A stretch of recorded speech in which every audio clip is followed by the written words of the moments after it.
minutes notes until Claire gets here. You're mute, Dave. I will just take them off the video. I'm doing a recording in PCT. Yeah, no, I understand. Okay, very good. Okay, with apologies, everyone, for this long delay. It is 7:22, and I'm going to call our meeting to order.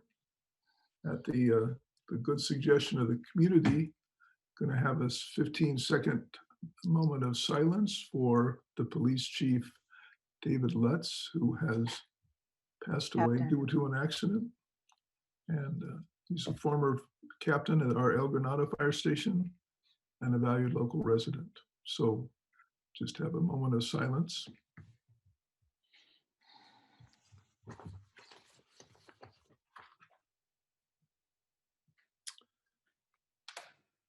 Thank you, everybody. Okay. I think for everybody who's on, just want to let you know this is a virtual meeting. As we have time for audience participation, I'll ask you to indicate an interest in participating by using the raise hand on the phone. And we'll try that when we get to it. I will call the meeting to order, and I would like to I'll call off the names of the council. Barb? Present. Dan Haggerty? Dan Haggerty? Yes, here. Dave Olson? Present. And Lynn Erickson present, and Claire Touton Michelle is excused leave of absence and doing well after giving birth to a healthy child. And Claire is still trying to get on. Okay. The first item on our agenda is the Supervisors Report from Carrie. So Carrie, could you go ahead? Thank you, Len. Good evening, Midcoast Community Council members and members of the community. My name is Carrie Dahlman, and I'm on the staff team in Supervisor Don Horsley's office at San Mateo County. I have a couple of updates to share this evening. The first one is about the census. Census response rates on the Midcoast have shown a substantial increase this month. I have a couple of results as of June 14th, so about 10 days ago. The El Granada census tract is showing 66.1% participation, and the Montera census tract is showing 62.7% participation. Those numbers are right behind the overall San Mateo County rate of participation at 72.4%. So participation is really improved this month, and we'll just continue to spread the word about the census. The second update I have this evening is regarding the Seton Medical Center and Seton Ecocide. There will be a public meeting on July 6th at 10 a.m. on the proposed sale of Seton and Seton Ecocide. The Midcoast Council has posted on their website about this meeting, and I can also post the link in the chat to find more information. This will be a virtual meeting, so members of the public are welcome to tune in online. And as a reminder, the County of San Mateo has committed to contribute $5 million to the new owner. This is essentially to pay for continuation of certain healthcare services. And my final update is regarding the Pumptrack project at Quarry Park. I received an update from the Parks Department, Nicholas Calderon, this week, and it looks like a lot of other projects, the Pumptrack project has been experiencing some delay due to COVID-19. The project team did meet up last week to set up the framework. They're working on a public engagement process. They've gotten feedback from the Ecocide mountain bikers, and they'll be developing 3 project alternatives in collaboration with the Ecocide mountain bikers. These 3 alternatives will be presented to the public via a virtual workshop. And during the presentation, park staff will be able to detail each feature of the project alternatives and get feedback on what changes the community would like to see. So we anticipate this workshop occurring sometime around July or August, but I will of course follow up with an exact date when that is finalized. And in addition to a virtual workshop, some next steps also include a survey of the project site to identify the grade and any utilities. And they'll also be doing a geotech investigation to determine soil composition. So a few things going on there and more updates to come on the Pumptrack process. These are all my county updates for the evening, and I'd be happy to take any questions. Are there Okay. any questions from the council? Yes, I have a question. Yeah, I do too. Go ahead, Dan. Thank you, Carrie. Question, is there a deadline on what is the deadline for the census? No, that's a great question. I actually don't know offhand the end date. But that's something, It's in September, if I remember correctly. okay.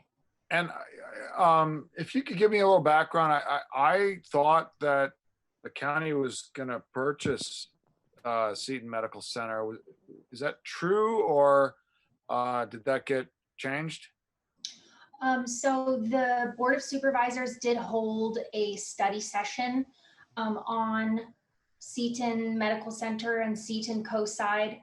The board ultimately decided not to purchase either of these places, and the current owner, Verity, they had both places for sale, and they, I believe they're currently working, or they had some potential buyers lined up. So they are looking to sell it to another entity that is not San Mateo County. Do you know the month that the Board of Supervisors decided no? Oh gosh, it was earlier this year, so it must have been January or February. But I can follow up on the dates of the study sessions. But I remember pretty clearly because we were all there in a small space together. Okay, that's fine. Thank you. Mhm. Okay, Barb? Yes, hi, Carrie. I'm just following up about the crosswalk in Moss Beach. Don had gotten the electronic signs returned Mhm. and they disappeared. They were there for a week and a half and they're gone again. I did see that I got an email from Caltrans regarding the crosswalk. I just noticed it, so I haven't read that yet. And it looks like Don got one too. Mhm. But if you could just let him know those signs have been removed. Yeah, I'll do that. Thank you. Because I Thank do you. believe we had communicated about putting them back and they did. So sorry to hear Yeah. they've been removed again, but we'll follow up on that. Okay, thank you. When Caltrans installed them, they did say they would leave them there for a few weeks and then take them down again Mm. and then put them up again later. So that's probably what's happening. They Well- have a limited number of those and they use them in other places. Sure. Yeah, well, these weren't even up for 2 weeks, so. Okay, thank you, Carrie. Sure. Follow-up question on Barbara's concern with the Moss Beach crosswalk.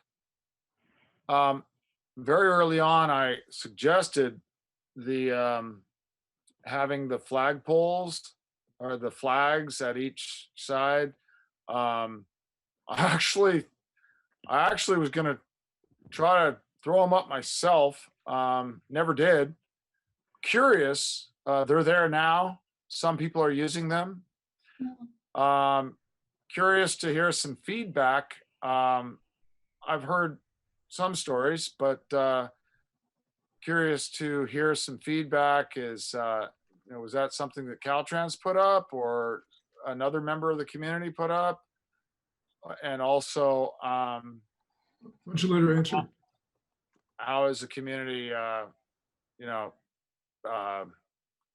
taking that on? Liking it, disliking it? Effective, not effective?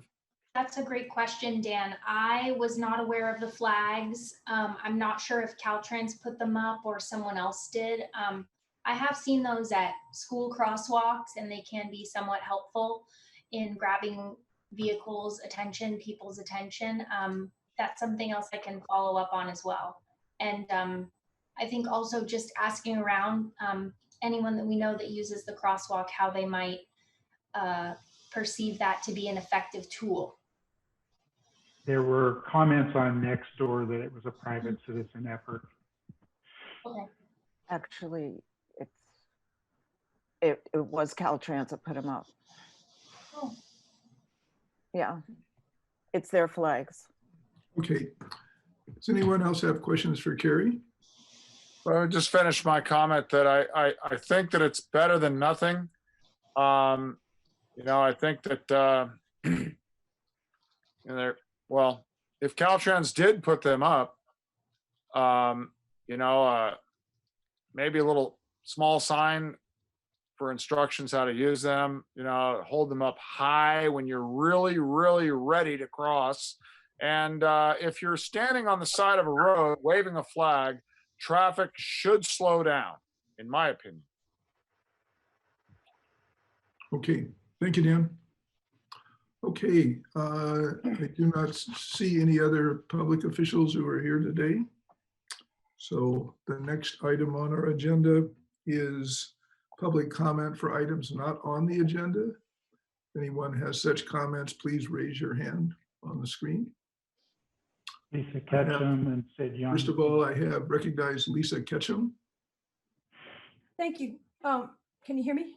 Yes, I can. Okay, I just wanted to give a quick update on the Planning Commission meeting today. To let you know, in July, the Planning Commission will meet on the 3rd and 5th Wednesday instead of the 2nd and 4th.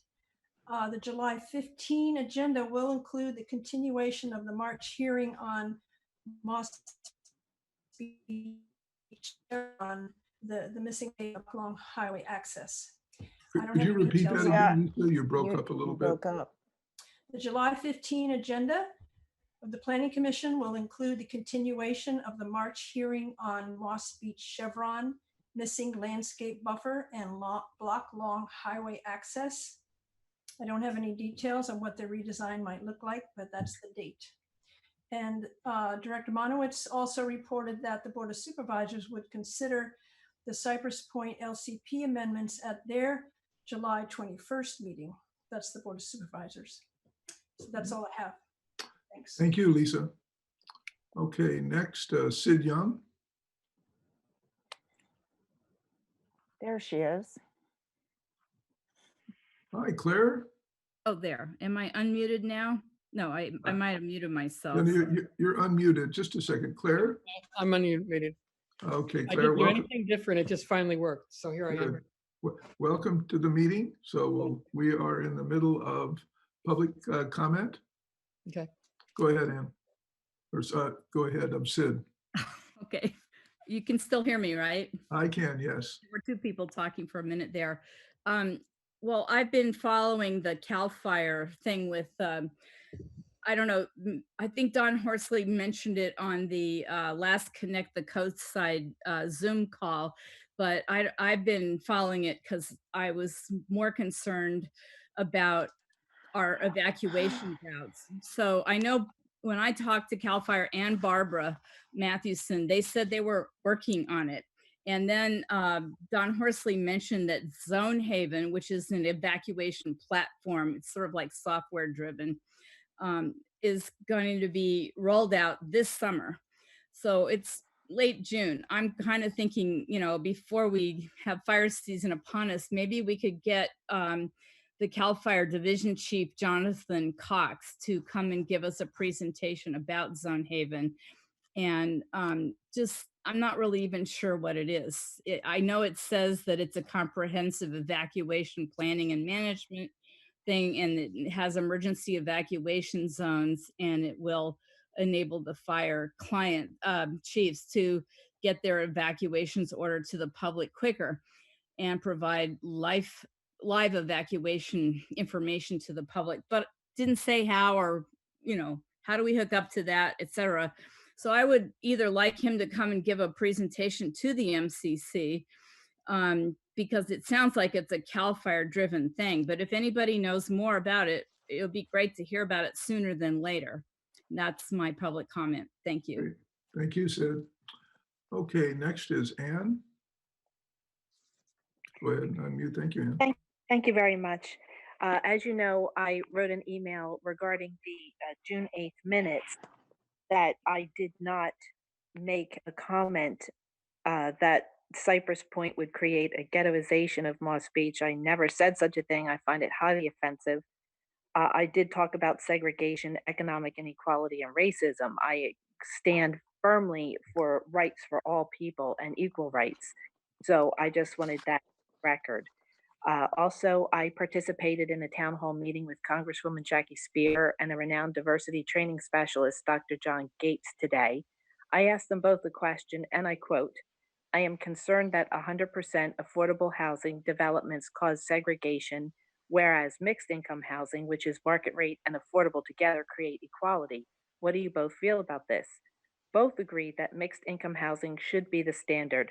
Dr. Gates said that 100% affordable housing creates economic divide and racism and should not be allowed. He said mixed income housing should be the standard to promote equality. Ms. Spear said the same and said that most projects now need to have mixed income and up to 40% affordable. Why would Supervisor Horsley then continue to promote 100% affordable housing with Cypress Point? He belittled my comments when I promoted mixed income housing at the Board of Supervisors meeting yesterday. If we really want equality for all, we need to live as equals. If you don't like my comments, please at least listen to the experts as they agree with me. Thank you, and I do hope that my comments are made in the spirit that they are given, and that I do sincerely believe in equality for everyone, and I want us to live together as equals. Thank you very much. Thanks for your comments, Ann. Next is Harold. Yeah, hello, good evening. I sent an email. I have a similar comment regarding the minutes from the June 8th meeting. So I'm misquoted in the minutes, and I would appreciate if you can correct and take that section out. Okay. Thank you very much. We'll come to those as a next agenda item and address that. I think that's all I see for public comments. Anyone have announcements? Okay. Seeing no announcements, we'll move wait a on. minute. Quick Sorry. announcement. Go ahead, Claire. I just wanted to announce that there will be a public hearing on the sale of Seton and Seton Coastside on July 6th at 10 a.m. Claire, Carrie covered that in her supervisor's report. But I have nothing. Okay, thank you. Announcement. Quick announcement. Yes, Dan. So on my commute to work, I believe it was yesterday morning, there was some, I on my way up 92, there were 3 or 4 Caltrans trucks that passed me going westbound. I'm going eastbound. And when I get up over the hill, the summit, coming down, there was a Caltrans, there was a piece of equipment that was, I guess it looked like a mower, had on a backhoe that was mowing the side of the hill at a certain area. Zero, I didn't see any flagging or any. Keep going down the hill. Traffic was backed up all the way almost to the bottom. So, that's something I think the community should know about, and probably we should follow up as the MCC with Caltrans to see, how it just really looked bad. Just wanted to make that public. Thank you, Dan. What time and day was that? That was approximately 6:40 a.m. And pretty sure if it was not yesterday, Tuesday, it was Monday. Pretty sure it was yesterday. Okay, thank you. Okay, that's it for announcements. And next up on our agenda, is a consent agenda we've had note of two comments raised about the June 8th minutes. And it's my feeling that those aren't things that we can resolve with the discussion here. I think the point has been made, so I suggest we just drop that from the consent. And I don't think we need to. Both of the people just asked their comments be corrected. They sent them to the whole council. So I think I'll just move that we approve the minutes as amended. I have Which a- ones are we approving? This is. Both minutes, the Okay. consent agenda. So, Okay. I have a, go ahead. on the June 8th minutes that I just printed out, my name is still spelt wrong in item 2 and item 4A.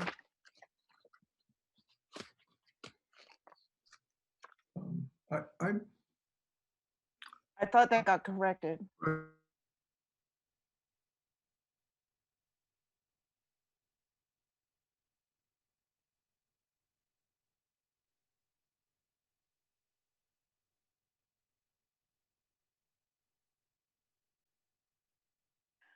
On item 2, the last sentence, and item 4A, it's also spelled wrong. The rest of it.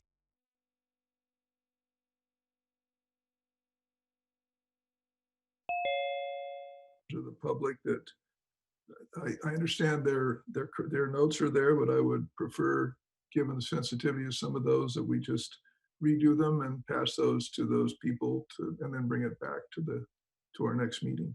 But that's, I agree with that. But why? They've been very clear on what they want changed. They're very easy changes. We make Dave?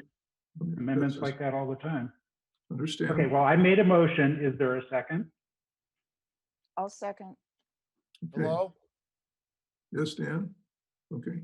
Yeah, for some reason, my screen just crashed, so I missed the last minute of discussion.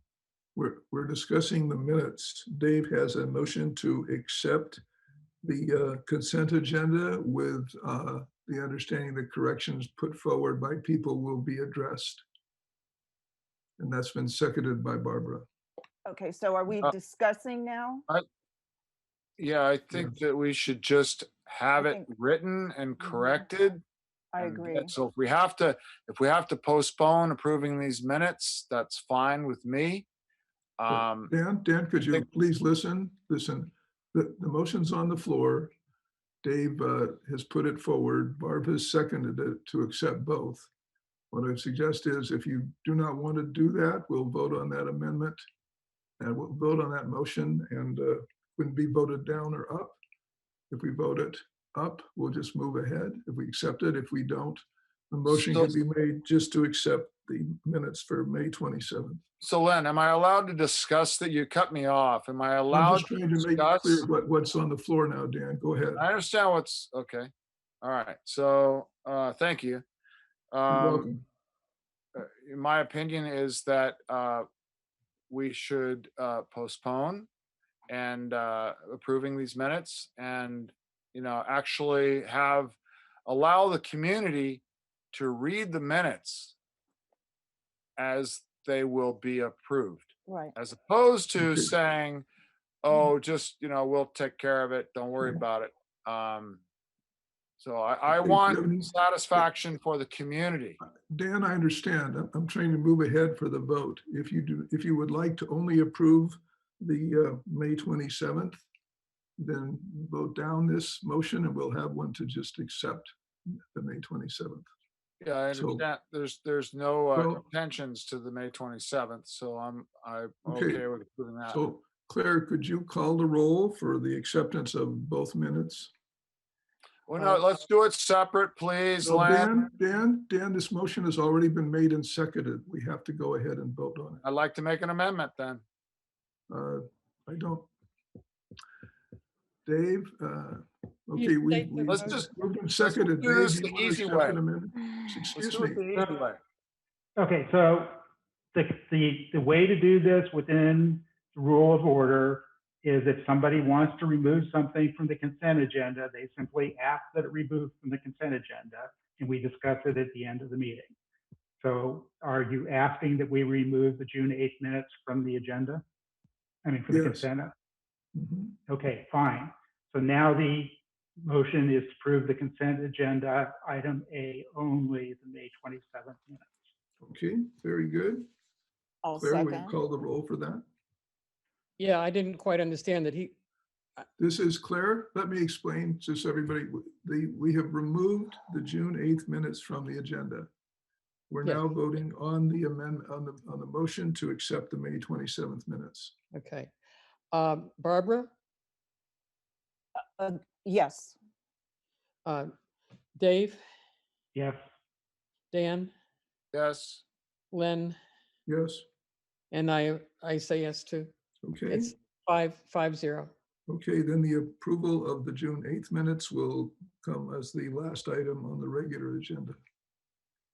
Okay, we're now going to move to the regular agenda. The first item up is to review a roadmap of the Cypress project.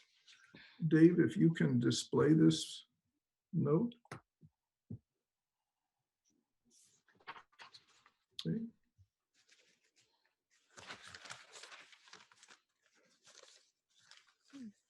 Let's see.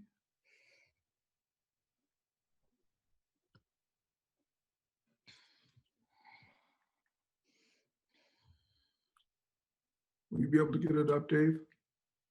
it's up now. Okay, it's not seeing it there. Okay. Okay.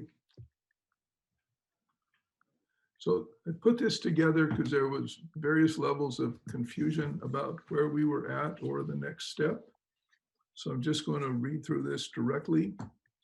The Planning Commission has recommended the approval of the LCP for Cypress Point, the LCP amendment for Cypress Point, to submit it to the Board of Supervisors. The county provided information on traffic mitigation options as part of the LCP amendment submitted to the Coastal Commission. And that's their response. Their responsibility is within the amendment to provide information on traffic mitigation for the Coastal Commission to consider in a CEQA equivalent process that the Coastal Commission performs. Okay. So the next scheduled step is for the Board of Supervisors, and that will now, as Lisa has pointed out, be on July 21st, the next board meeting, to consider the LCP amendment. And if they approve it, it will be submitted to the Coastal Commission for certification. Once submitted for certification, the Coastal Commission staff will review the submitted materials and present their report and recommendations to the Coastal Commission, who will then vote either to approve it or request further actions and return it to the county. From the standpoint of the community, the next opportunity to make comments would be at the Board of Supervisors meeting on July 21st. The MCC has completed its considerations within its charter to advise. So both MCC members or members of the community, though, are free to attend and make comment at that meeting. If it is approved and sent to the Coastal Commission for certification, there will ultimately be a meeting of the Coastal Commission. And at that point, again, the public can speak and make points on what's been presented. Then, should the Coastal Commission approve this amendment, Mid-Penn Housing will then begin to prepare applications for the project. Most critical of this would be a coastal development permit, which they have to prepare the papers for. And at the same time, and prior to consideration of the CDP, the county will conduct a CEQA review. That review will be conducted prior to the application, bring in relevant information on traffic and mitigation measures. And those measures, some of which will be taken from Connect the Coastside, and others will be other project-specific mitigations brought up separately from Connect the Coastside. Then at that point, the CDP will be submitted to the County Planning Commission for its CEQA certification and for approval of the coastal development permit. If they approve the coastal development permit, that decision, or if they disapprove it, if they reject it, either of those, can be appealed either to the Board of Supervisors or appealed directly to the Coastal Commission. So at this point, I think we've discussed it several times, and if there are questions regarding the process or what I just read, I'll take questions first from the council and then from the audience. And I see Sid Young. Sid? I'm unmuting. I would just had to find this spot. My only question is, because somebody else mentioned it and you didn't have it on your thing that was on the screen, is what time is the Board of Supervisors meeting? You said people could attend, but I think you must have meant It's on July 21st. They normally start at 9 o'clock, but you can check the agenda to get it's some their sense of. regular meeting then. What's that? It's during their regular meeting. During then. their regular meeting, correct. Okay, thank you. I'll unmute. You're welcome. Okay. Karen Demore. Hi, everybody. Just a question, clarification. You said that the county will conduct the CEQA review? Yes, county planning is responsible to conduct the CEQA review for the permitting process. Yes. Because, you know, the county already has shown that it has a vested interest in this project, having committed several millions of dollars. So would there be an independent reviewer of the CEQA process? They construct the review. They either conduct it with their own staff or they contract it to other staff. And that staff prepares its report, and it's circulated for both public written comment and public comment at a meeting. And at that point, then it's moved forward for certification after any changes are made. Okay, well, and then my second question is there any sense of the timeline for when the Coastal Commission would review the first phase of this? The LCP amendment? Yeah. If it's sent to them if the Board of Supervisor approves submission and it goes ahead, then it will go to staff. But how long the staff takes to review it is not really easily determined. And then once they've gotten their staff report, it has to be put on the agenda of the commission itself. And again, that's it takes time to do that. So Dave, you're probably the most experienced person observing the commission in this way. Do you have any estimates, or we just have to wait? It's really hard to say because it depends on how much is going on. For the Coastal Commission canceled one meeting because they weren't ready to go remote. And so that bulked up the current meeting. But there's been a lot of backed up construction projects during the shelter in place. So some of those are bound to be hitting. So it could be before the end of the year, or it could be into next year. That's the best we can tell you, Karen. Okay, thanks. Okay. Okay, I don't see any other hands raised at this point. So we're going to move on to connect the Ecocide. We have Dolores De Silva raising her hand now. I'm sorry. Dolores, go ahead. Yes. The question of appealability, is that clear? I mean, whether this, Yes. And you had said that because of public works, that it could be appealable to the CCC if the Board of Supervisors approves it. Is that right? No. The appealability is of the coastal development permit. The last stop for approval of the coastal development permit is the Planning Commission. The Planning Commission makes their determination, and if one disagrees with it, either if they accept it and you think it shouldn't be, or vice versa, then you're free. The party who objects is free either to file an appeal with the Board of Supervisors, which has a fee attached, or file an appeal directly with the Planning Commission, which has no related charge. Coastal Commission. The Coastal Commission, yes, thank you. And one very important piece of information, if you want to appeal to the Coastal Commission, you must have submitted comments to the Planning Commission, either in person or by email. Is that true, Dave? If Yep. you Yes, made it is, Dan. if you made any comments along the way, public comments? No, it has to be the meeting where it's approved. Okay. So Okay, that's the July meeting you're talking about, right? May I just clarify no, about no, the hold it. Please, Lisa, would you? No, Yes, no. please, Lisa. Len, allow Lisa, please, for clarification. Sid asked a question first, please, as Lisa was going to say something. Let me go first. The appeal we're talking about would come to the coastal development permit. It will not get to the coastal development permit stage until the LCP amendment has been approved by the Coastal Commission, until the CEQA survey, CEQA process has been complete and is ready for report. But But you it's- have to have standing, correct? And that means you have to speak or write a letter to the Board of Supervisors in order to be. No, Sid, it's when the Board of Supervisors does not hear the coastal development permit. It's the Planning Commission, the county's It's the Planning LCP Commission. amendment. And you have to speak at that if you want to appeal their decision to the Coastal Commission. Okay, all right. Okay. I hope Lisa can clarify too. Oh, see, Lisa doesn't have her hand up yet as far as I can see, but Claire does. Go ahead, Claire. It was my understanding in the past that emails did not count for establishing standing. I don't know if that's changed. I think written submission on it was okay, Dave. Yeah, I think written submission is okay. My understanding, but Lisa can clarify. Okay. Lisa. Thank you.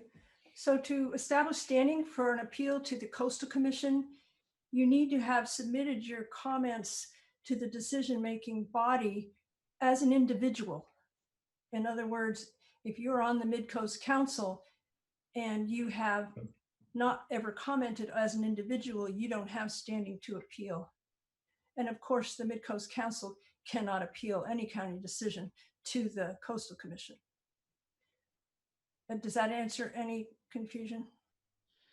I'm just curious, when you said you could appeal it, is it to the Board of, when the Board of Supervisors make their decision and you made a comment to the Board of Supervisors, then you have standing? Sid, the Board of Supervisors does not hear this. It's the Planning Commission that makes the final decision. And it's that decision that can be appealed either to the supervisors or the Coastal Commission.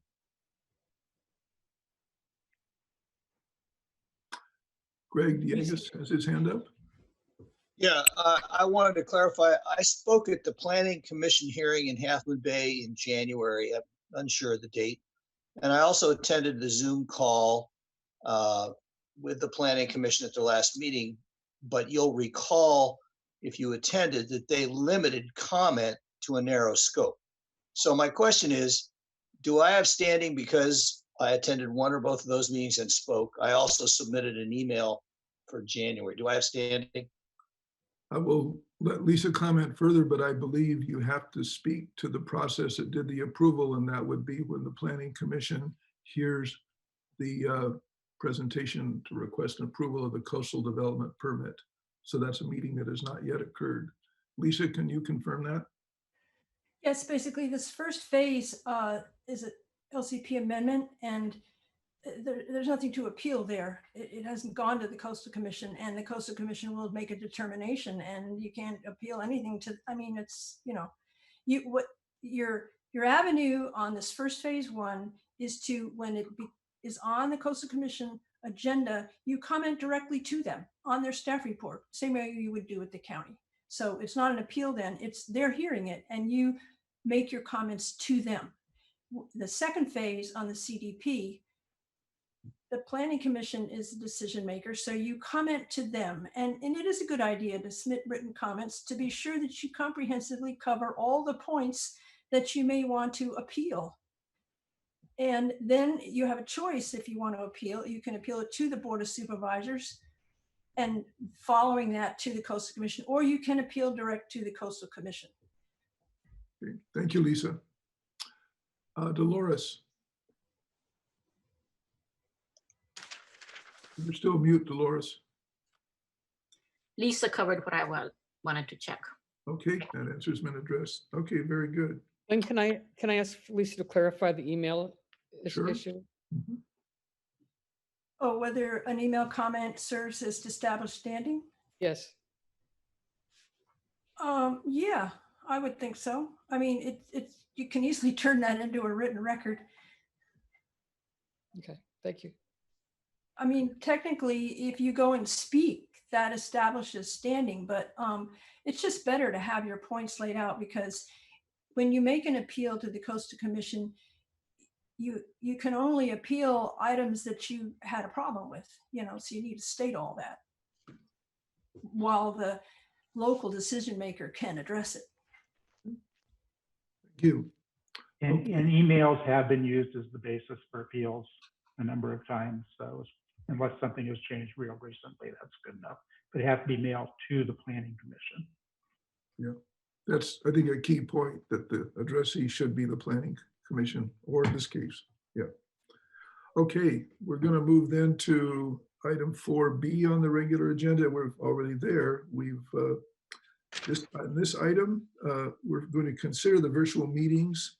First, we'll take any comments about the most recent virtual meeting, which was Moss Beach, Montera, and then consider both the question of what are the priorities that people see, and this is the beginning of a process, just to be clear, and also to look at how we want to conduct consideration of further discussions after the virtual meetings are finished. And this is a co-responsibility of the MCC and the county, with the MCC having a little bit more responsibility in terms of conduct. So first though, this is to the council. I'd like to go around and ask each council member to speak to whether they have comments on the last virtual meeting, Moss Beach, Montera. And I'll start with Dan Haggerty. Pass for now, please. Very good. Claire? I thought they made a really strong effort to remedy some of the things that had gone less well last time. There was still clearly a difficulty with the breakout groups, and I'll pass for any other comment for right now. Okay, thank you. Dave? Yeah, it went better than the overview meeting, in my opinion, and at least it seemed that way to me. And in the breakout session I observed, it went better, but that can be very dependent on the particular moderator. I do want to comment on, there seemed to be quite a bit of confusion, mostly expressed on Nextdoor, but also other places, between the Cypress Point presentations and the Connect the Coastside presentations, and that they were different from each other, and therefore they had changed at the last moment. The Connect the Coastside presentations were all written and published May 1st and have not changed since then. So there were no last minute changes prior to any of the virtual meetings. The Connect the Coastside presentations covered different things, and they built on top of, the Cypress Point presentations covered more of the city street issues that Connect the Coastside did not cover, and therefore they were different. So I did want to get that out to people who were still confused.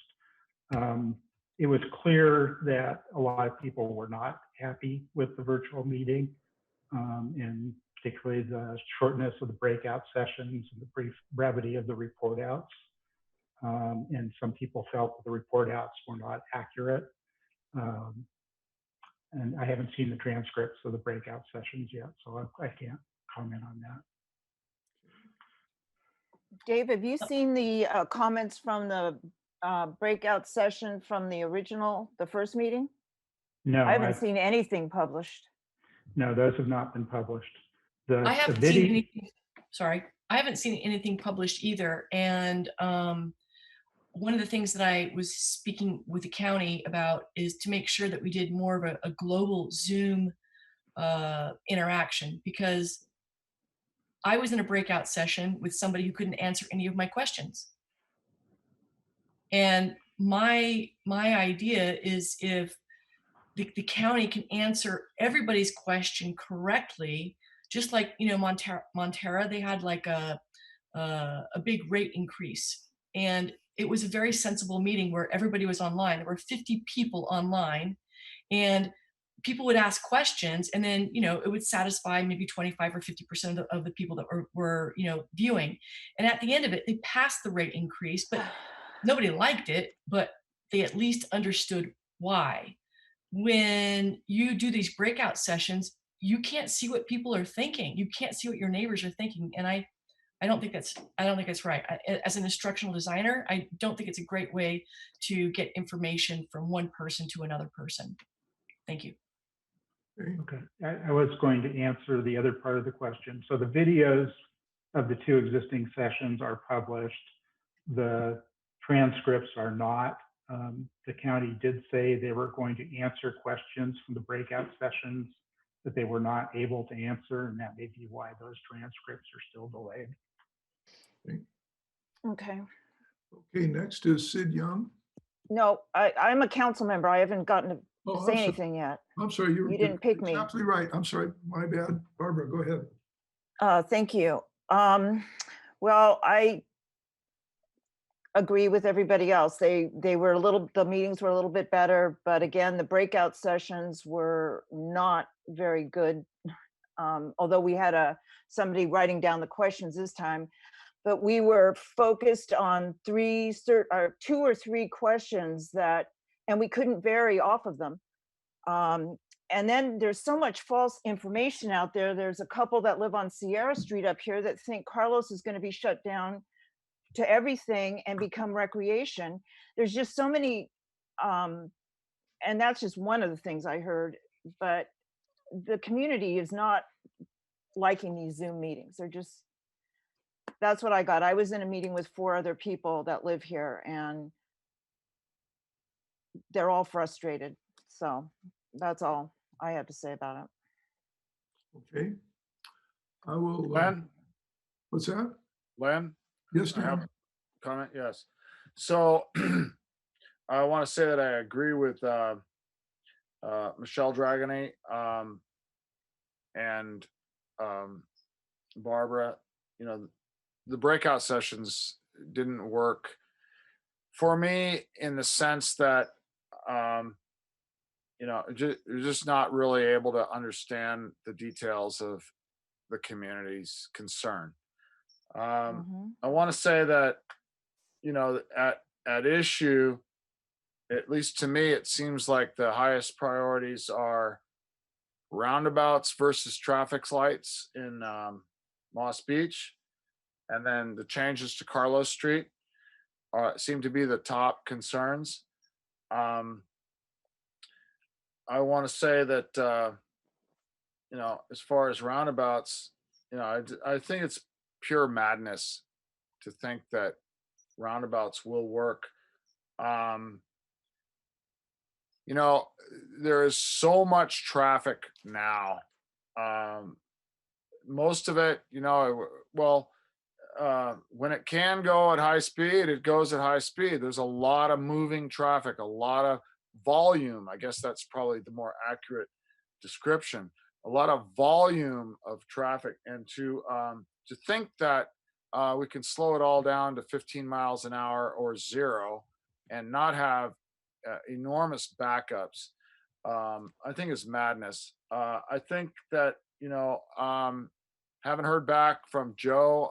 Hopefully we can actually allow the community to see a version of the reaction to traffic with a roundabout versus I want to emphasize this, a well-programmed with traffic signal, traffic sensor input to the traffic light versus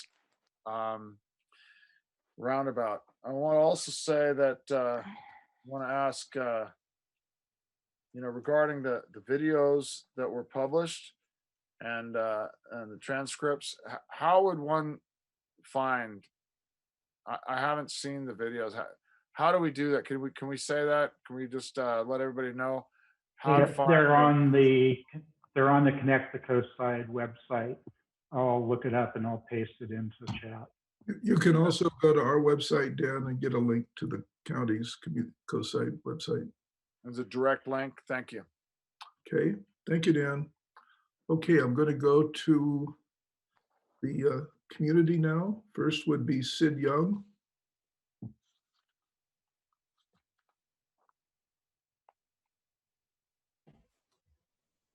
Sid? Sid, are you still there? He's muted. Oh, yeah, you're mute. I Okay. thought I unmuted myself, but I think you guys unmuted me as well. Never mind. I forgot that you guys do it. Okay, so Dan, they're on YouTube. I watched them today. I rewatched them. And secondly, I wanted to correct Dave Olson.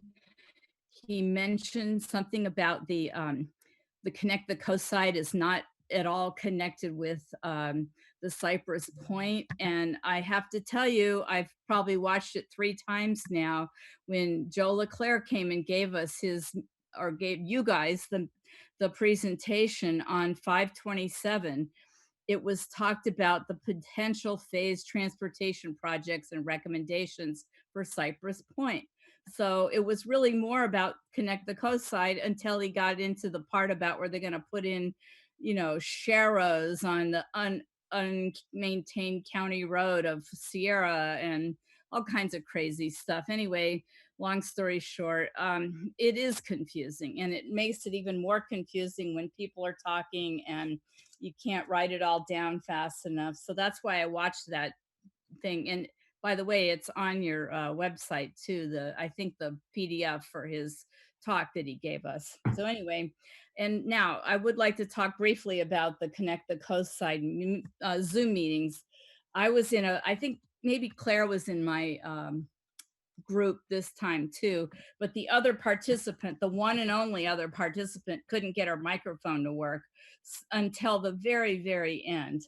And I really still feel like the person taking the notes doesn't really 100% clarify what you're saying. They reword it or something, and when they say it, they don't bring up all your points. Because I know in the first one I participated in, we mentioned that there's no school buses here, and he was from Burlingame, so he's like, really?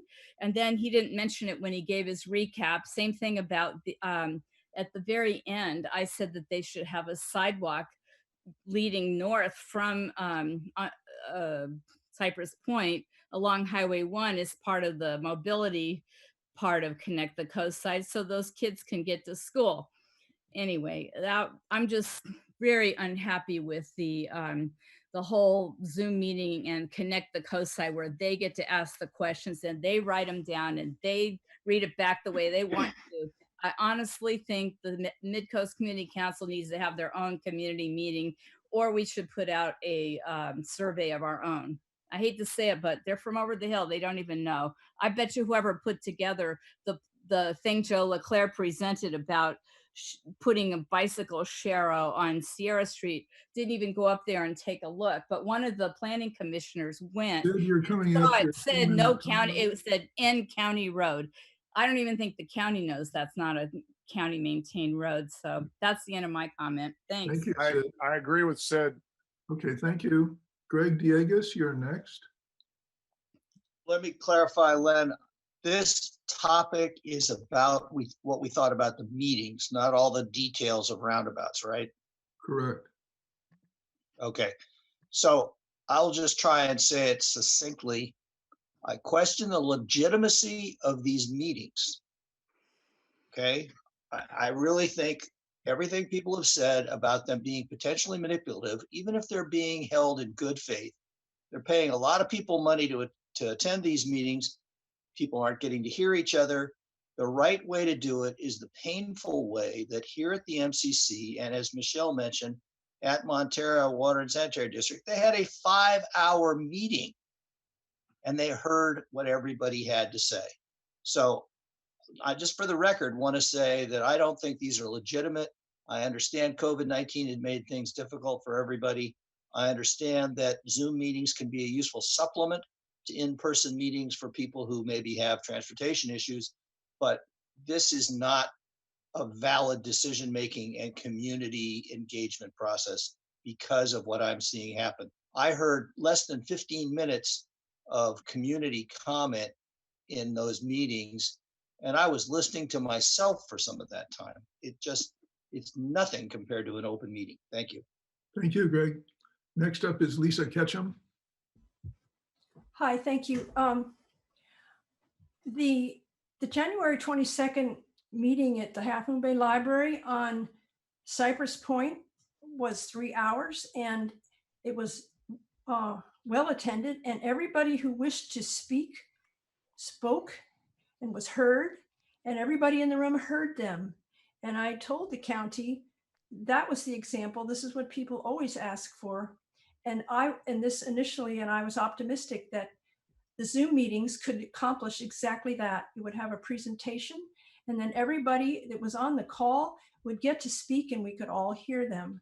So that isn't how they chose to do it. And I gave it a good effort the previous 2 meetings. And then today I asked Katie Faulkner, I said, the one thing that would help me is to know what the questions will be for the breakout sessions to organize my thoughts. And so she sent me back. So these are the questions for tomorrow's meeting. I tried to paste these into the chat, but for some reason it doesn't work. So I could email them to you. But anyway, she says, which of the projects discussed today are most important to you? This is for tomorrow's meeting. Which projects are most important to encourage you and others to walk, bike, or take transit? And the second one is, what else can be done to improve transportation options in Princeton, El Granada, and Miramar? What is missing from the plan? So if the council could get that out to the community, that might help some people. I'm not saying it's a solution, but that's what I had to offer on that. Thank you, Lisa. You'll send me those. I'll put them in a post. Okay. Next is Anne. You need to unmute yourself, Anne. Sorry about that. No problem. Thank you. So I too had a concern about the meeting. Just overall, I didn't like the breakout rooms like everyone else. I would like to know what other people had to say. Also, I tried to ask a question, but really couldn't get my question answered. And that's the point that Joe Leclerc brought up during the MCC meeting when he discussed, finding an endangered species along Carlos and the ditches. And I was trying to figure out what location he was mentioning and how that would impact the road improvements that they're planning on making. And I really couldn't get an answer. And sometimes it seems to me like it just gets brushed aside, like they don't want to talk about it because it's a sensitive issue. And it's an important issue. I mean, when it comes to endangered species, this is part of the reason we live on the coast. You want to protect our environment, and we want to make sure that that gets addressed. So that was just a comment. Thank you. Thank you, Anne. Next is Dolores. Hello, yes. I guess from my perspective, I felt really frustrated by these breakout sessions because you don't even know the people that are there, maybe, and there's 2 people in my section, but clearly our knowledge of the process is quite different.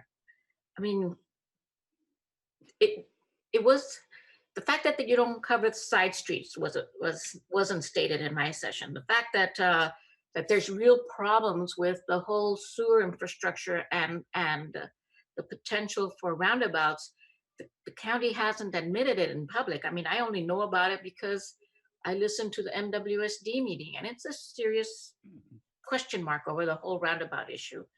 And just in general, it's like they had things that they wanted to hear, so they asked you those questions. They don't cover the fact that buses don't come through that California street in the morning or in the evening. I mean, it's like they're trying to pull the wool over your head when you know better than that this doesn't make any sense. So all that contributed to our frustration of why these don't work. And it feels like you're just spinning your wheels. It does not give you any sense of that they really want community input. They just want to be sure they check the box that they've had community input. And that's about my observation. Thank you. Thank you, Dolores. Next up is Karen DeMore. Yeah, I just want to reiterate too, my experience I felt like I was kind of being herded into a room that wasn't recorded. I didn't know people in there, and the questions asked were very leading. And it was the first time I saw some of the presentations. So I feel like I'm someone who's relatively informed about what's going on in the Midcoast, and I entered the breakout room rather confused. And I do have a big concern about transparency. And I think Greg and Sid, others have mentioned that perhaps the Midcoast Community Council should hold its own open forum where people can come and we can really discuss things, and then we're on record. Because I have to say, I don't fully trust the process that was happening. I counted 36 consultants or employees of the county. I mean, that's a pretty expensive meeting. And I think there's an agenda there. So I would actually be in favor of some kind of openly recorded community gathering to discuss this. Thank you, Karen. Okay, I don't see any further. Oh, we have Sid, you wanted to say something else? Yes. Go ahead, unmute.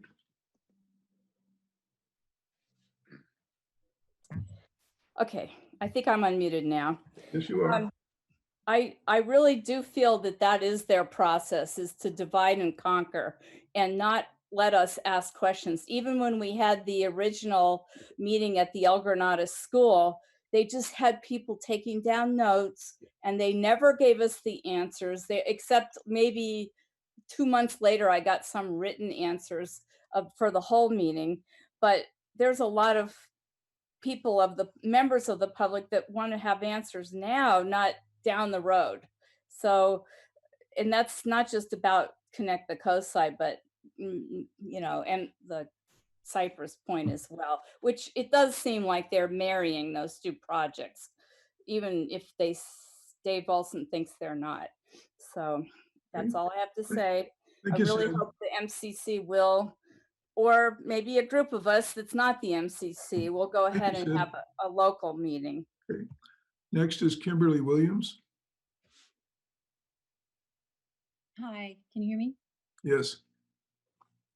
I just want to register that I agree with some of the other people who have stated that the questions are leading. The discussion is purposefully limited, and it is a manipulative process.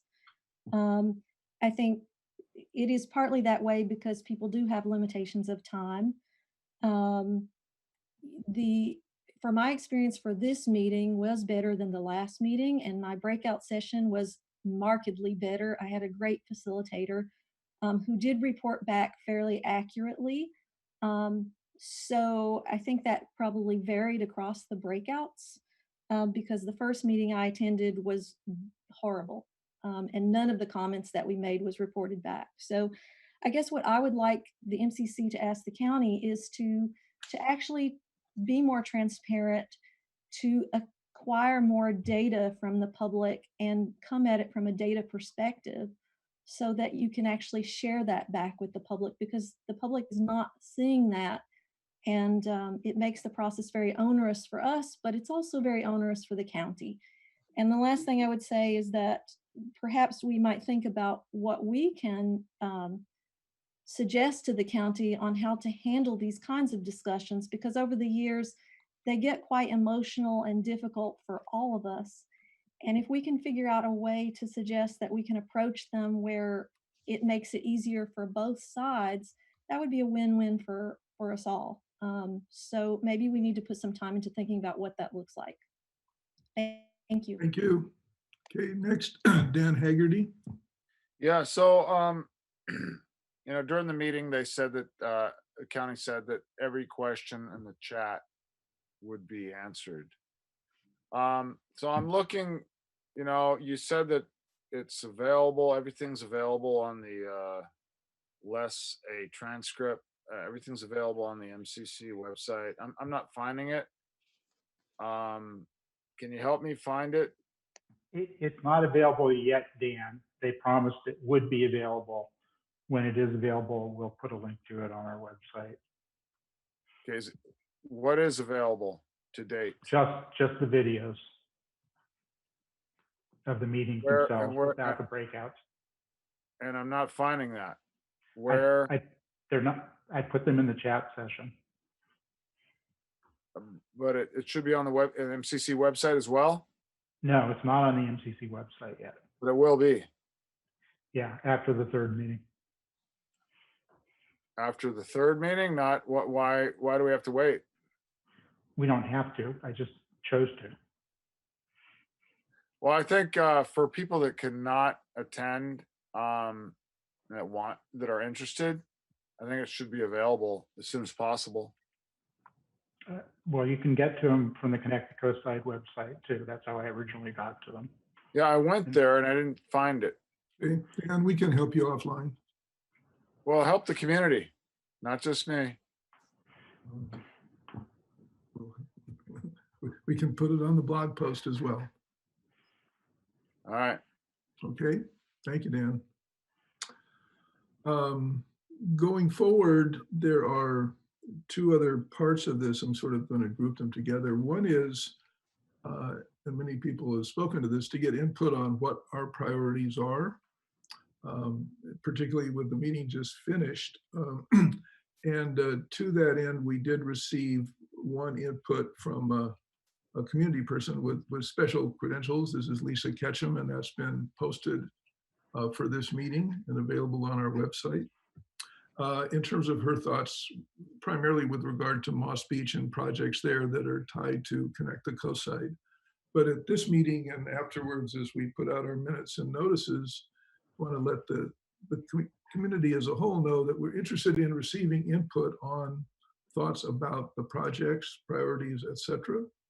And free both come to the future meetings as well as express those in documents, which sometimes is a tighter way to do it. So I'm not going to go through Lisa's here. I'll show it briefly in a minute, but I encourage people who have ideas to express them. Now, that being said, Dave, I'm going to ask you to share the study sessions document. And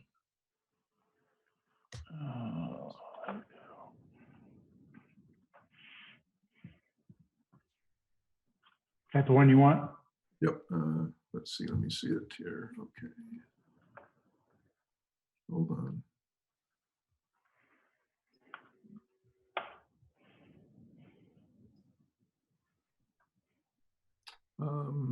No, it's the other one. Well, this was the last one you sent me. Okay.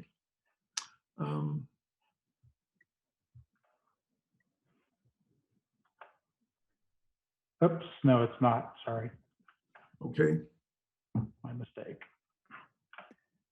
Let me find it.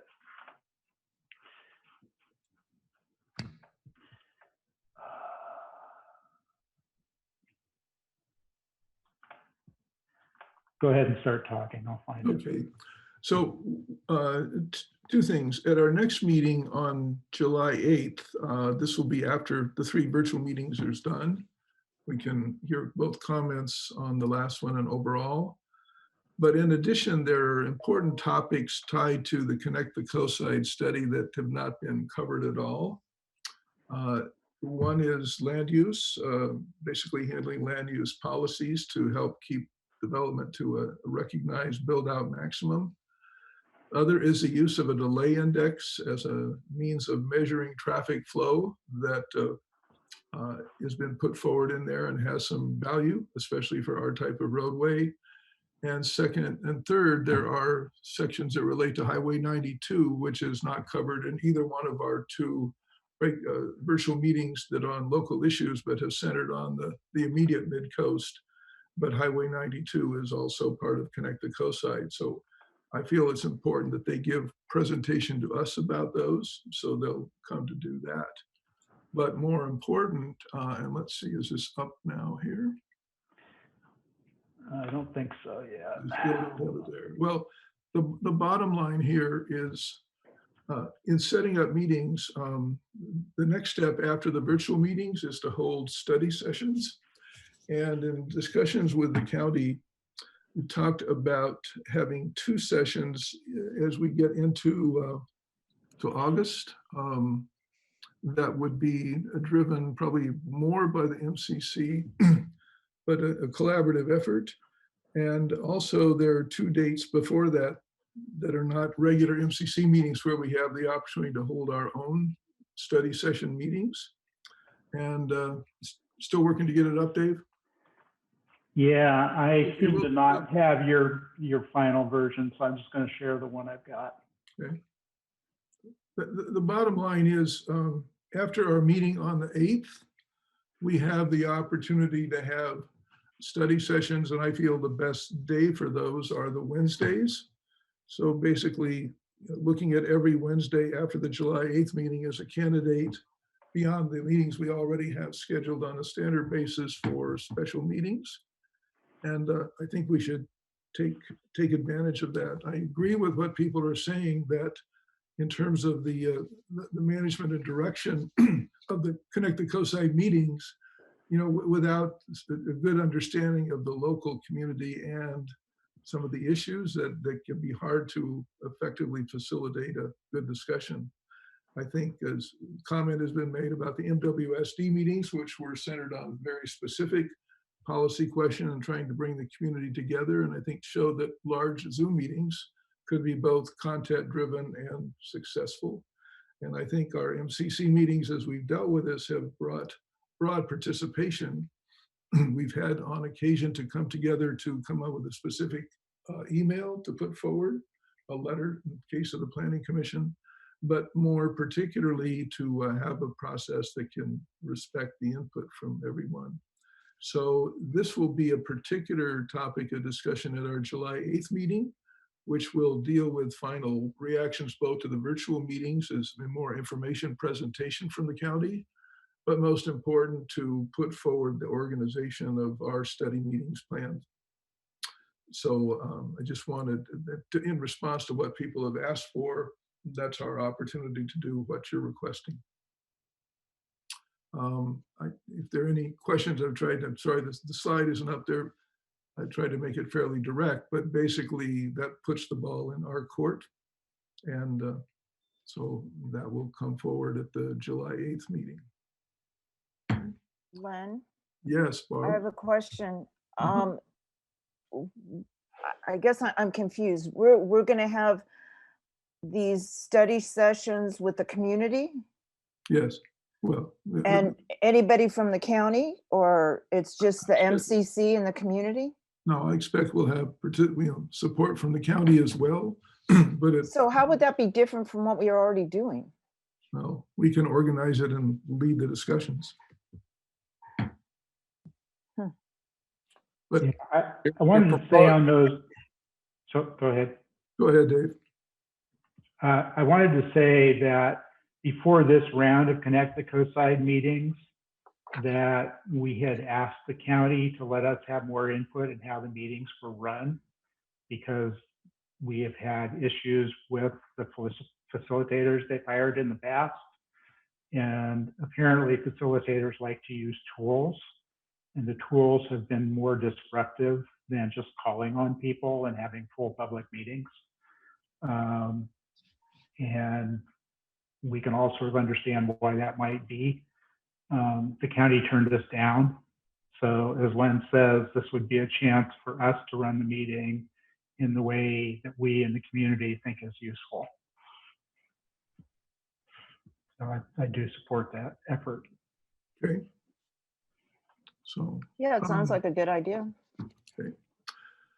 As long as we get to, help the community and not have these people from out of town running it. Well, what we need to bring forward at the July 8th meeting is our thoughts about how to do that. Okay.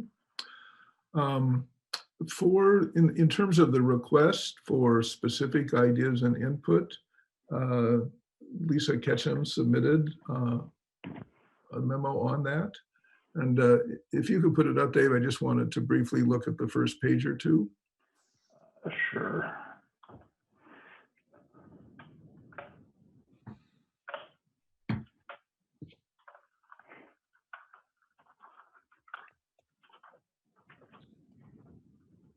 Len, while Dave's looking that up, I did find on the county page 3 YouTube channels where Steve Monowitz stepped in, and it seems annotated, and there's no answers to the questions in the chat. So we Yeah, have I've said that 4 times, Dan. There are no transcripts yet. I saw the videos, and there were it was kind of less than what I experienced during the meeting. Actually, a little extra with Steve Monowitz. Steve Monowitz is giving a slideshow presentation, which was there before it began. I'm talking about the actual videos of the meeting, not the breakout sessions, and that is available on the county site. So we'll post that information on our site. Okay, so Lisa submitted very particular thoughts on different features of Moss Beach. And I think it behooves people who were interested in commenting to look at this, because I think she expresses them well. One can respond either in support or further questions, but also a good model, if not to this degree of length, to consider putting forward your own comments. So several people raised some of their ideas, and having them in a written form is good to consider as we try to go forward. Well, are these going to be distributed? It's only like 85% on the screen. I can't read a damn thing. Yeah, no, these are will be on the website, and we'll sort of have them in an emphasized place. They are on the website already. They're now on the blog post. So I have questions. First, I'll go to Claire Toutant. Questions about what? I'm not sure. About Your hand was Lisa's up. comments or about everything? It can be at this point anything relating to Connect the Ecocide, the past virtual meetings, things we might do, or priorities. Okay, I love Lisa's comments. I thought they were wonderful. People are talking about how good the Montera meeting was because they got questions answered. And I think they were able to get questions answered because there was a specific proposal that the board had put together, and because they were the decision makers. I think that limits us in our ability to have meaningful meetings, because there is no really firm, specific proposal that feels solid, and because we're not the decision makers. So that bothers me. I'm not sure that we can exactly achieve what people were grateful that Montera achieved. And if we have meetings, as I said, we're not the decision makers. We can have people express themselves, but if it doesn't go anywhere, that's a problem. So I think if we're going to do study sessions that we put on ourselves for the community to express themselves, the county needs to buy into listening carefully to it. That's Okay, what thank you. Greg Diegas. Yeah, of course, I marveled at Lisa's excellent suggestions. So I have suggestions that are more of a process nature. As part of the process, before they go forward, I want to see another traffic study. I was not satisfied with the work that DKS did. I interviewed several professional traffic engineers myself, and I got extremely negative ratings on DKS. And then Resist Density, I think it was, produced a peer review, which the county should have done, that showed that the work that DKS did was badly flawed. So we need a new traffic study as part of this process. Further, there's the issue of cost. And I'm not interested in providing a blank check to the county and saying, send us the bill when you're done. I want to see committed costs for specific deliverables. And if the residents or taxpayers are to pay for that, I want the cost burdens committed and designated to Moss Beach residents, Montera, El Granada, Half Moon Bay, whatever. And that leads me to something I've said before. Possibly this has to be on the ballot. We want to know what we're buying. And then there's the whole issue of accountability, which is when things don't go as we're promised, who's going to fix it what's it going to cost, what restitution is going to be made. I think it's probably unusual in governance, not in business though, because you have performance bonds. Dan can speak to this. Performance bonds on any major construction project. But this has the potential, especially if they allow Cypress Point to go in, to screw things up forever for everybody. And there needs to be somebody accountable. And that's another part of the process. I have not seen that accountability defined, as well as the cost. And again, a better traffic study. Thank you. Thanks, Greg. And can I comment on that briefly? Briefly, Dave. So I want to make clear to everybody on this call and everybody watching the video, Connect the Coast Side is not an implementation plan. Period. Full stop. It's like a master plan. It's a framework. It's a laundry list of possible projects. It is not an implementation plan. The costs in it are meaningless because it is not an implementation plan. Okay, thank you, Dave. Next, Sid Young.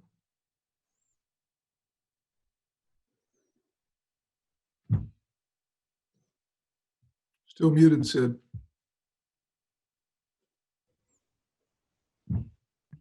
How about now? Go for it. Okay, thank you. Sorry. Oh God, all this unmuting, I lost my train of thought. Hold on. Okay, I know that Joe Leclerc came to talk to the MCC on 527 about Connect the Coast Side, but then he started throwing in a whole bunch of other things that had to do with Cypress Point. And in the whole process, he was going, oh, this is the 10 years out, this is 20 years out. So whoever just stated that, I think it was Dave, that it's a wishy-washy process. Yes, it is very wishy-washy. And furthermore, they don't even know where they're getting the money from. So, you know, maybe they will stick us with the tab, but I certainly don't want to see them building Cypress Point and then sticking us with the portion of their tab that overflows the boundaries or the intersections that need to be improved because they have 350 people coming and going. So I agree that we need to find out more about the accountability on this, but you know, that they're the county, we're nobody. You know, it's obvious, or we might have had some more improvements before this. I think we should, if we do have a session, a public session that's not county manipulated, we should make up our own questions, maybe in advance and post them on Nextdoor or something, so people can really think about it. Because the biggest, most critical question I have is they're slowly putting the nose under the camel's the camel's nose under the tent to, you know, he mentioned Sierra Street. Next thing you know, that's going to be a freeway from Cypress Point down to California to get out onto the highway, but they're just working it in slowly. But the main thing I have is I think they haven't planned for enough parking, on-site parking, and I really think that, you know, they're trying to push it in as Connect the Coast Side to have these bike sharrows and this and that, but honestly, I think it's because they're completely deficient in planning for the right amount of parking in that location. And I guess I'll have to talk to Lisa about why that is. She knows, but I'll do that later. Thank you. Sid, Lisa? Hi, thanks. I was able to paste what I was going to say. I had other comments. I focused in my written comments I submitted to you on Moss Beach, and I had other comments about the Midcoast that I just put in there just to you guys for now.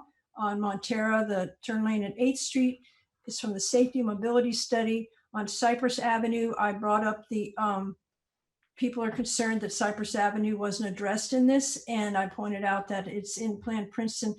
I won't say it all again. I wrote it in the note in the chat. And just for your information. And then I'll point on Miramar parking. This is a pitch for parking near Magellan. And then I wanted to say there was a comment earlier about the endangered species in the ditch on Carlos Street. And I had initially had some text in my comments about that. Basically, so the frog, it's a wetland. It's definitely a wetland. And it's the habitat that is protected, not the frog, any particular frog. So even if there's no frogs there, it's a wetland, so it's protected. But you could make the case if it were important to you to have that space to put a culvert in and cover it over, and then create wetlands somewhere else to make up for it, just as they did for the southern segment of the parallel trail when it went past the Willows. It's a poor place for frogs because there's no way to disperse. You can breed in the water, but they have to be able to disperse. And the only way they can go is across the road. That's not a good idea. So then the other thing about that this is this is a plan, not a project. Connect the coast side. So earlier on in this process, somebody from planning was saying how that, this will be this comprehensive transportation management plan will be our book for going forward for transportation projects. And I said, but I thought that the safety of mobility improvement study was our book. This must have been Steve Monowitz. I can picture it now. And he said, well, yeah, that's our book too. But the point is, when it comes time that they want to do a project for whatever reason, they will bolster the project by saying, look, it's here in our book. So I think it's important to make sure that the things that were important to the community in the safety and mobility study get into Connect the Coast Side, so that if you want it in our book, it needs to be here. And I guess that's all I have to say. Thanks. Thank you, Lisa. Dolores Silva. Yes, I very much agree with what Lisa just said about what this plan might end up being. And it's sort of like some of these PUDs that we inherited from like 40 years ago or something that don't make sense anymore. I mean, you gotta, I feel like this being so loose, like we don't really know what the plan is. Things are so far out. I mean, nothing happens in the short term except for kind of nonsensical things that Lisa already referred to in her memo. But the thing about the parallel trail that was so important to everybody is out 10 years plus. And, these roundabouts or whatever they're going to use at the intersections, they still don't have a plan. I mean, we've been waiting all these years, and this is as far as we've gotten. Everything is so loosey-goosey that I don't even know, like, whether it's worth talking about. It's so uncertain, and it just seems premature. If they don't have recommendations, actual recommendations, to be putting this forth as a transportation, a comprehensive transportation management plan. It doesn't seem very comprehensive to me, or very much of anything. It's just like a very basic skeleton. And I think that's what's frustrating to me. Thank you. Thank you, Dolores. Dan Hagerty. Yes, Dolores's term, loosey-goosey, kind of really hits it here. I've been on the council now, I think, 9 years, and I've seen a lot, of loosey-goosey. We can start from, the commitment from the county that big wave, the living center would start, and then there was some changes there after it was clearly stated that these were strong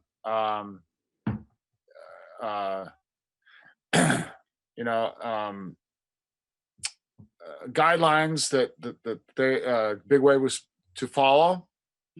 It changed.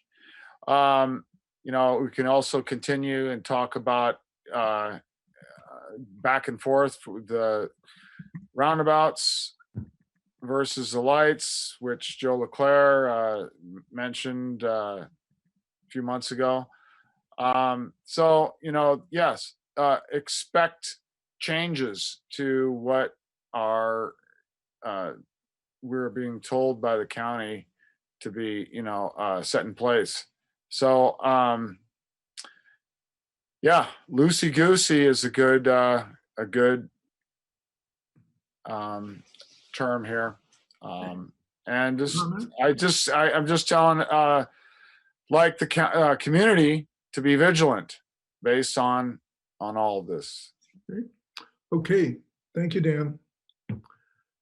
I think just in closing, because the next stop on this conversation is at our July 8th meeting, and we'll try to get information in advance, but whether you have specific ideas for priority, questions or things you want to be asked in process, by all means, send them into the council.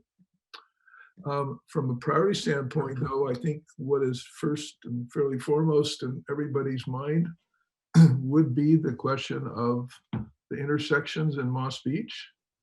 And I think what Joe has stated fairly clearly is from the time the community had its safety and mobility study, which introduced roundabouts as a road concept and gave some background in terms of where and how they might be used here, that the world as a whole, and especially California, both its coasts and some of its recreation areas, has moved ahead.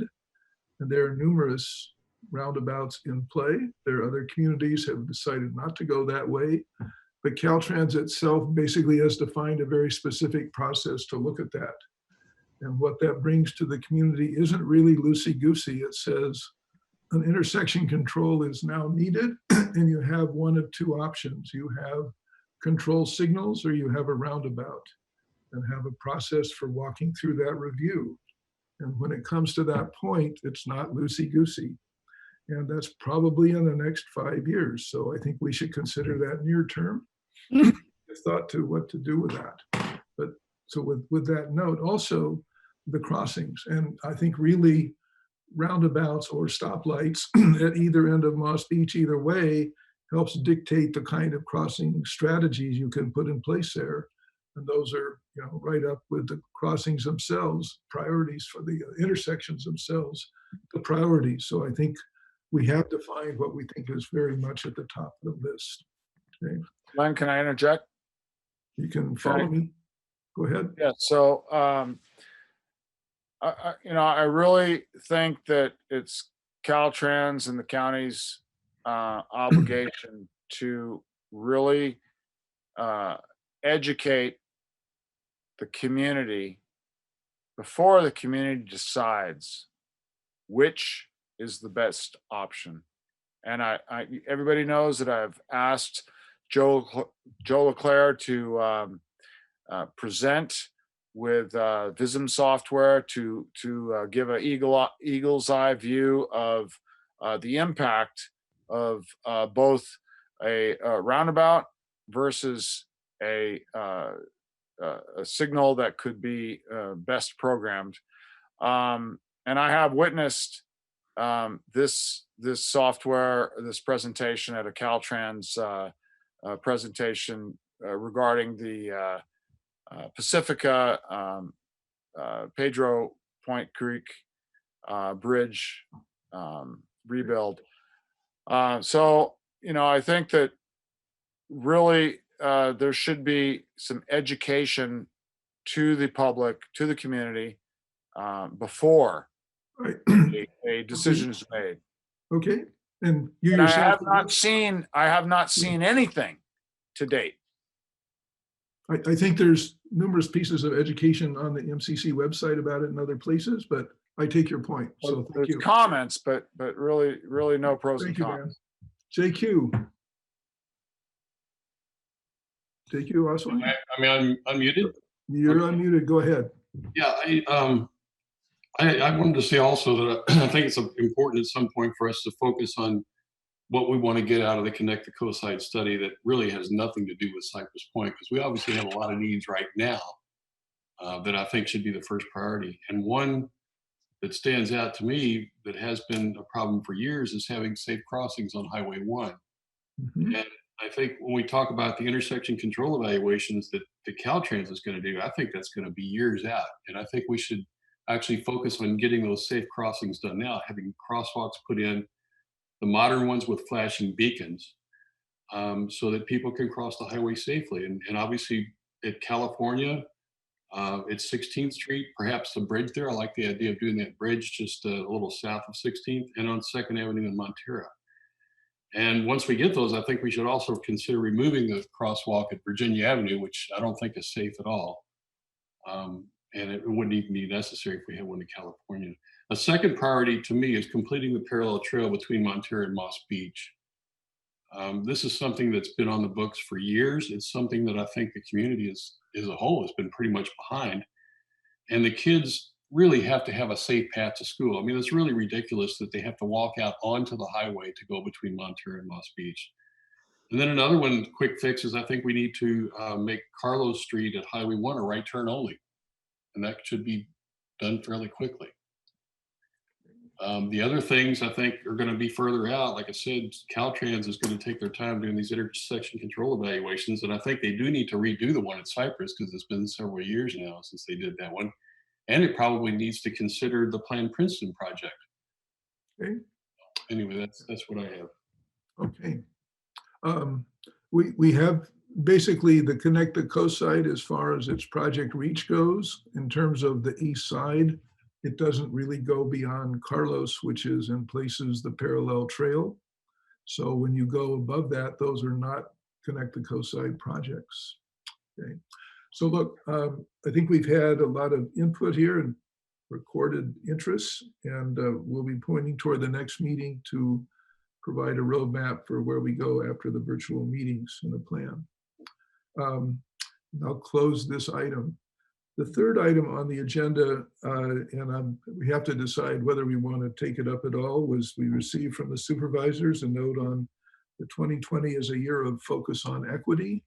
And this has come up in many ways recently. I think, and the question is, I think to the council, and I'd just like them to comment, is would you like to spend time over the next month looking at the issue of equity, either within the framework laid out by Supervisor Slocum, or looking at it separately, or take that up at a later date? Because my question is, if I'd like to go through the council, and either if you have an opinion or really haven't looked at it, let me know. So Can you give a little bit more detail on what we're talking about as far as equity?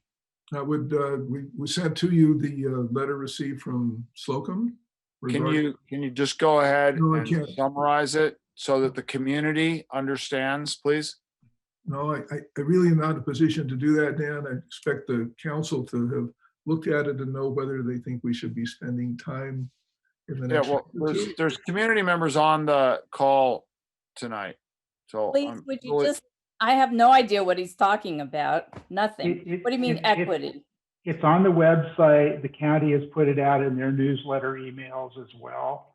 Just summarize it now, please. It's 2 pages long, Dan. It's too hard to summarize. Give a little bit more detail so we know, we all know what we're talking about.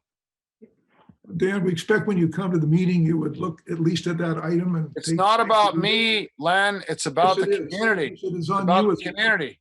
No, it's on you as a council member. We're not talking about bringing this to the community today. It's whether we public meeting.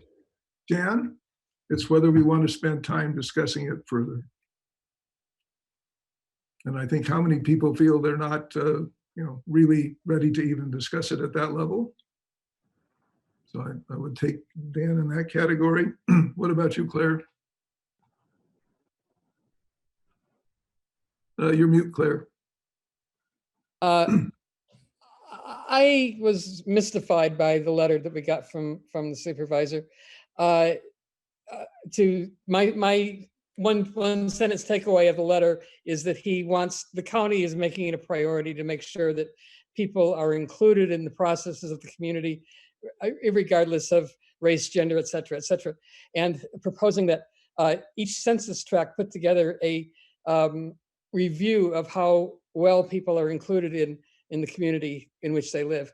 I really can't see us doing anything like that. I don't think the issue has come up in any specified way. I think if it does come up in the Midcoast as something that needs to be addressed, as is the equity inclusion of all citizens and residents, then I think, yeah, we should look at that issue. But right now there is no issue to hang it on, and I don't see it being practical. Dave, would you give your comment? I tend to agree with Claire that, I mean, we do have an issue. We heard, I think it was at the Half Moon Bay City Council meeting recently about a Black resident of Belgranada or Moss Beach, I forget which, who had been regularly stopped by the sheriff's deputies. So the issues exist, but for us to run study sessions on the Midcoast on this does not feel to me like it's particularly productive unless the community comes to us. We have had the 2 Black Matters Lives protests here, or protests in March.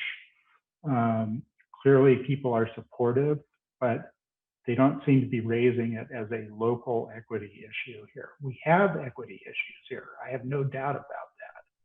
But the people involved do not seem to be bringing it up. And I don't think it's the kind of thing that we can do from the top down. I think it has to come from bottom up. Okay.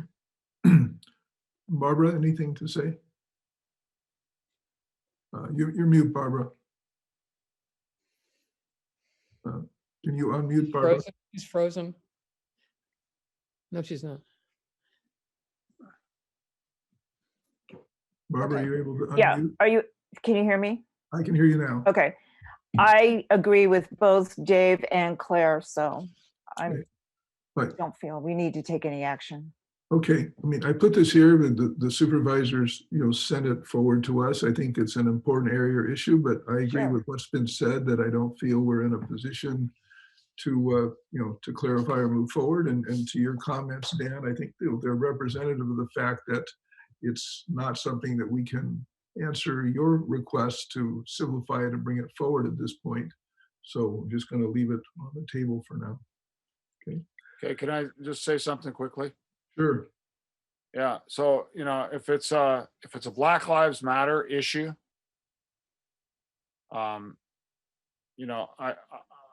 strongly support that movement. So I think that Dave's comment that it needs to be a top-down movement. I think you said bottom up. No, I said the exact reverse, Dan. It has to come from the community. Okay, so we are the community here. So by shunning it here, you're shunning the community. So I think we should not spend a lot of time now on it. I think we should bring it up again with a little bit more information about what we might want to do, and but I think that we should, as a community, as a council, I think that we should develop some type of a letter saying that the community supports equity to all citizens and maybe more. Thank you, Dan. I guess from what I've heard, I'm just going to leave it open. I don't see a motion being appropriate at this time. So the last item is to return. Hold on. Yeah. Oh, there was a hand raised and it just went down. Back up. Sid Young. Sid Young. Okay. Can you hear me? I can. Okay. I tried to jump off the Zoom meeting to find this document that you say everybody knows about it. It's posted. I couldn't find it. I don't know what the equity part you're talking about is, but I do know when I went to the January Planning Commission hearing, there was a fellow there who also was recently a speaker on the Ecocide Dems Zoom meeting. And he was totally not in favor of having Cypress Point put in the remote location, that he felt that, and I totally agree with him, that almost every other high density project is near transportation and jobs, which this one obviously isn't. And my biggest concern for that population that I know doesn't live there yet is the fact that when Joe LeClaire talked about Cypress Point is now considering charging for parking.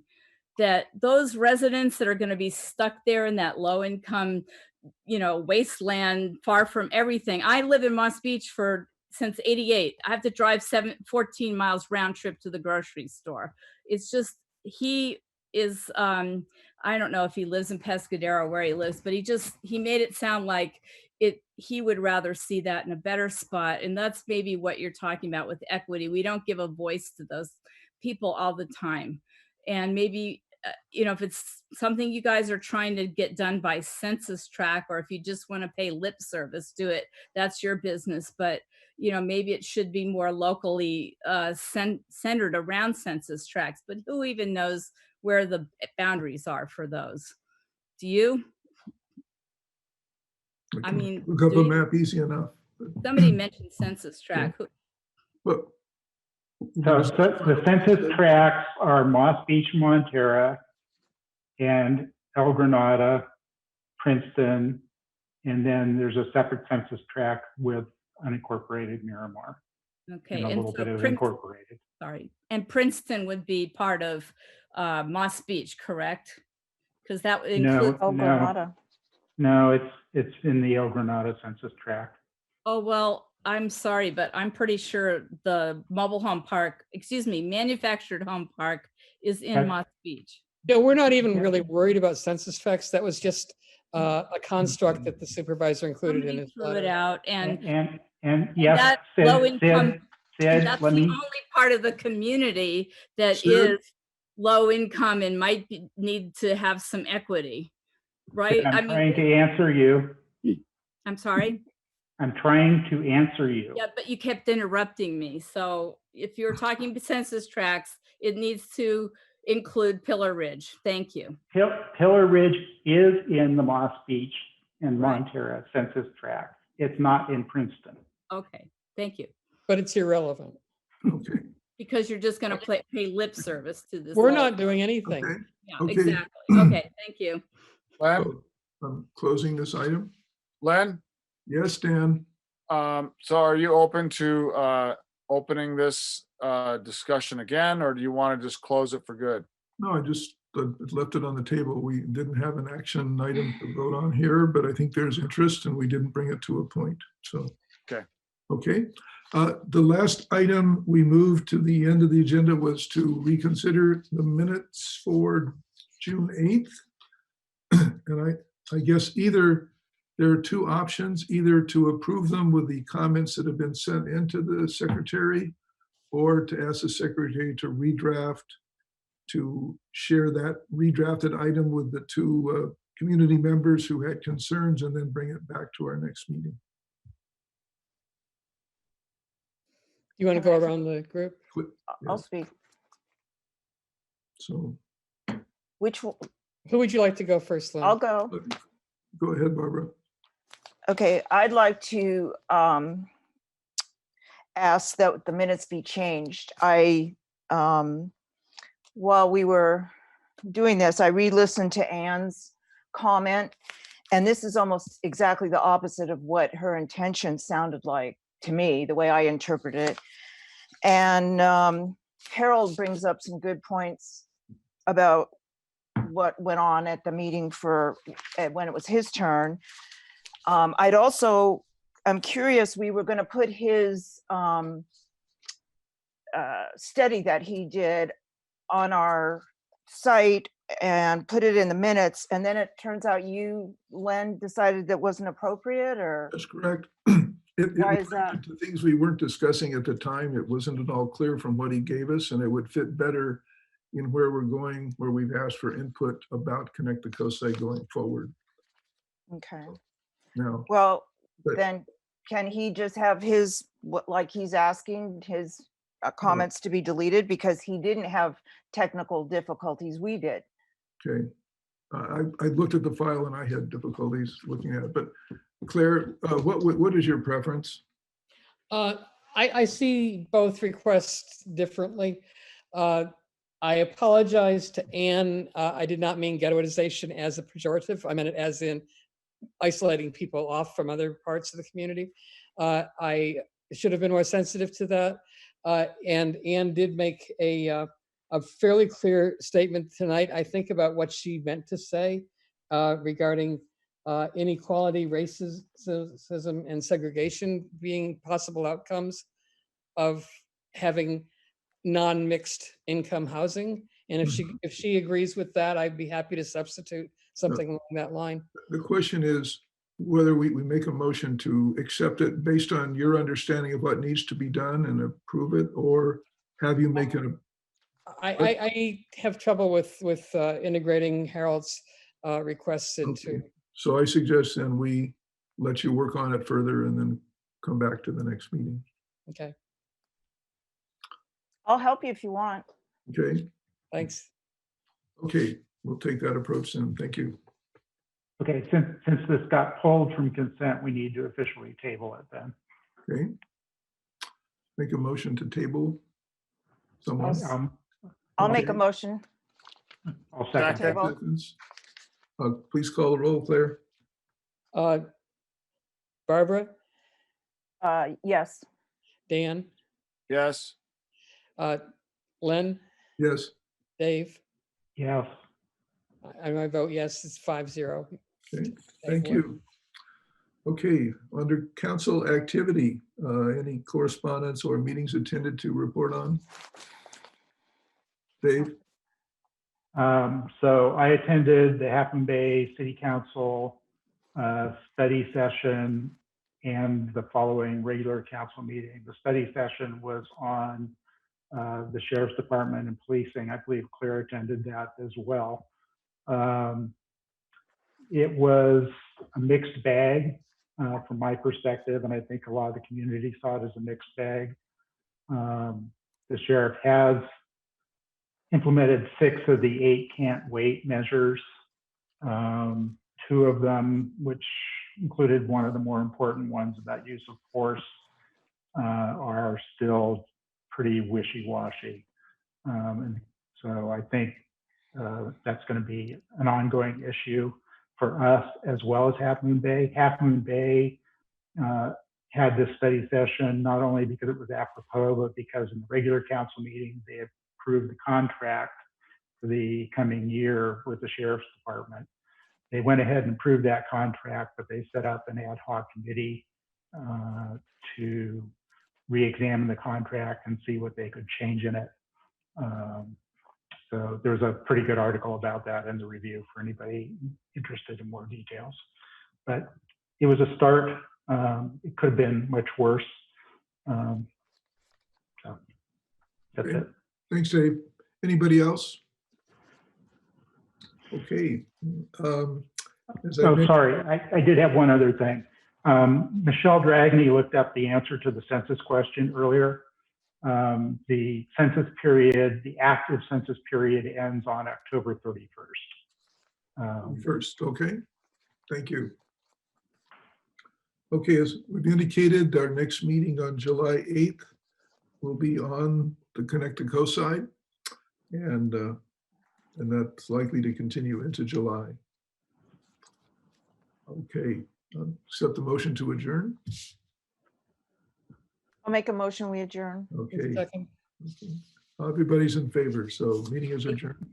Len, I'm sorry. Did you make a note that in the beginning of the meeting, I requested for a future agenda item that you put CAL FIRE up sooner than later regarding the whatever it was called, the software for the evacuation, Zone Haven.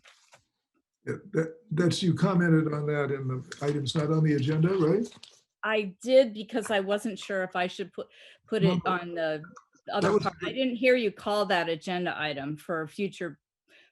Oh, well, we would consider that. Just because you mention it doesn't mean those are just very near term. But Claire, I guess as you review the video of the meeting, you'll look for comments from Sid in the I heard those. I was here for that. Okay, great. Thank you. Because I think Barbara also was working on the evacuation route thing with the CAL FIRE. I was, but Brian Mulver is gone now, so I don't know what's happening. I have no idea. All right. Well, hopefully I'll find out next Friday. Okay. He's well, only, I'll he's give the only phone gone number from to Half Moon Jonathan Bay. Cox. I know, but he's not part of the group that we were in now. I said okay. Jonathan Cox. I could give you his phone number. He's the CAL FIRE Okay. chief. Okay, we can talk about it later. Okay, thanks. Okay, Thank you. Thank you. Good night, everyone. Good night. bye.